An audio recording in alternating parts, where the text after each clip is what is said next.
میں یہ واقعہ ہزاروں دفعہ سنا چکا ہوں، ہر دفعہ ہی ایسے رونے بیٹھ جاتا ہوں کہ پھر میں وہاں نہیں کھڑا ہوتا، پھر میں وہاں ابوا پہنچ جاتا ہوں۔ میں 6 سال کی عمر میں میرے نبی کو اللہ نے یہاں اتنا بڑا امتحان دیا کہ جنگل میں ماں کو موت دی۔ 25 سال کی عمر میں ماں مر گئی، اچانک مر گئی، کوئی بیماری نہیں، کچھ نہیں، جس کو آج ہم ہارٹ اٹیک کہتے ہیں، ہارٹ فیلئر کہتے ہیں۔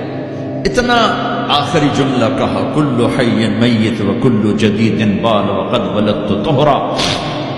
بولا نہیں جا رہا تھا تو بجھتے بجھتے بھڑکتی شمع نے کہا، بیٹا ہر زندہ نے مرنا ہے، ہر جوانی نے ڈھلنا ہے، لگتا ہے تیری ماں کا آخر آ چکا ہے، لیکن میں نے ایک بچہ جنا ہے جو سارے عالم کو پاک کر دے گا۔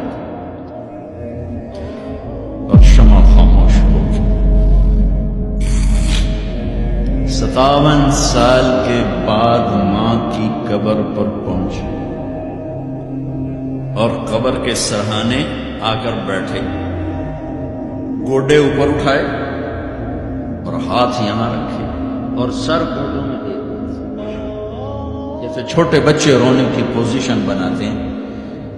یہ چھوٹی جگہ میں دکھا نہیں سکتا، اور پھر جو رونا شروع کیا، اتنا روئے کہ ساری داڑھی، سارا سینہ آنسوں سے بھر گیا، جیسے کوئی معصوم بچہ، جیسے 6 سال کا محمد رو رہا صلی اللہ علیہ وسلم۔